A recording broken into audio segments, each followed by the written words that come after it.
Welcome back to our networking concept for cybersecurity series. Today, we are looking into one of the most critical concepts in networking, the OSI model. We touched upon this in first episode, but in this video we will go in detail.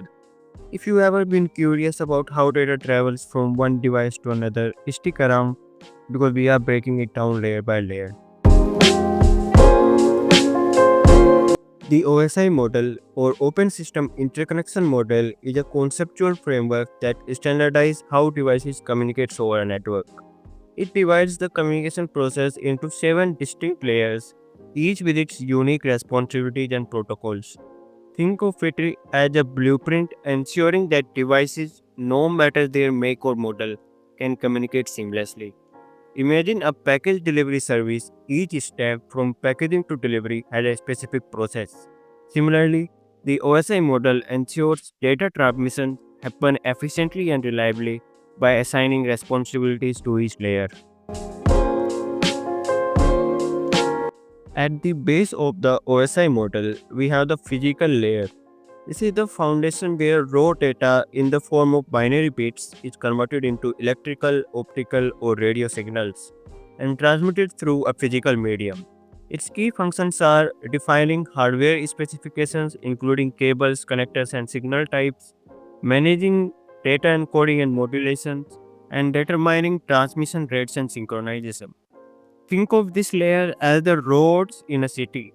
Where it's paved or gravel, it facilitates the movement of vehicles or, in this case, data.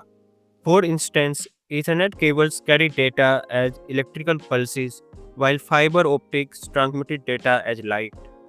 The devices that are used here are hubs, repeaters, networking interface cards, that is NIC, and cables such as Ethernet and fiber optics. The protocol which is mainly used here is Ethernet standards at physical level. The data link layer is responsible for organizing raw bits from the physical layer into frames, structured units of data. It also ensures error detection and correction at the local network level. Think of this layer as adding a sender and recipient address on your package before it's handed to the delivery system. Its key functions are media access control, that is MAC. That is one of its sub-layer which regulates which devices can use the network at given time. Its second sub-layer is logical link control, which is LLC, that provides error detection and flow control. This layer also handles collision in shared media environments and ensures data integrity by retransmitting corrupted frames. You can think of it as like when your laptop connects to a Wi-Fi network, its MAC address ensures the router identifies and communicates with the right device. That all happens with the help of data link layer. The devices that are used here are switches, bridges, and network adapters, and protocols are Ethernet and Wi-Fi, that is IEEE 802.11, and also ARP, that is Address Resolution Protocol. The network layer deals with logical addressing, routing, and path determination to connect networks together. It ensures data packets move efficiently from source to the destination, even across multiple networks.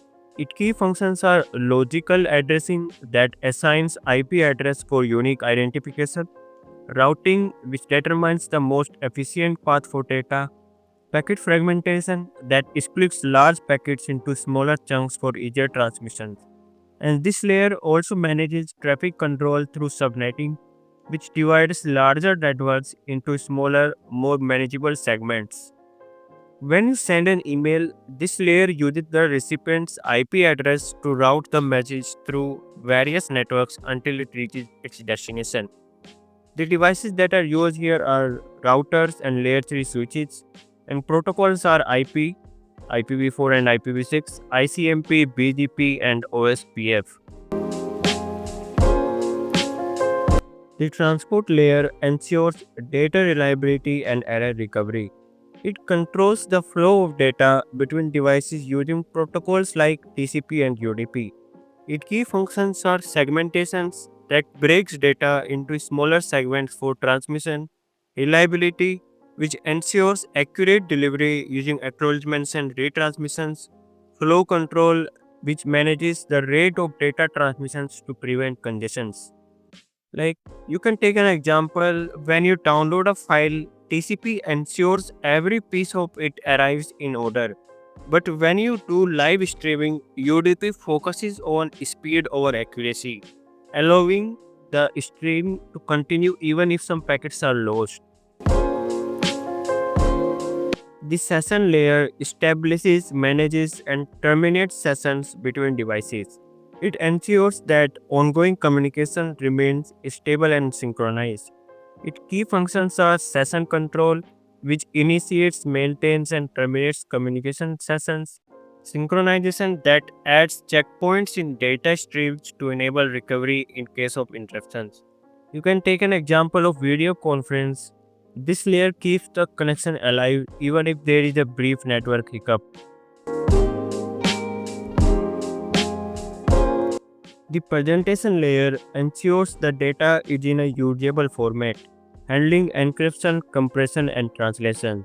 Its key functions are data formatting, which converts data into format like JPG or XML; encryption, which secures data with protocols like SSL, TLS; compressions, that reduces data size for faster transmissions. Example for this is when you log into a secure website, this layer encrypts your credentials before sending them. The application layer provides network service directly to user application. It's where the network meets the end user. Its key functions are providing APIs for application communications, handle user authentication, and data presentations. You can take an example like when you send an email, SMTP at this layer facilitates the communication between your email client and the server. The protocols here are HTTP, FTP, SSH, SMTP, and many more. That wraps up our detailed dive into the OSI model.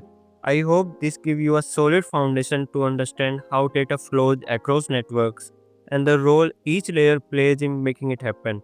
In the next episode of this networking series, we will exploring networking devices like routers, switches, and bridges, along with an introduction to DNS and IP addressing schemes, including subnetting and CIDR. If you found this video helpful, don't forget to like, share, and comment below your thoughts or questions. And make sure to hit the subscribe button and turn on notification bell so you don't miss the next episode. See you soon.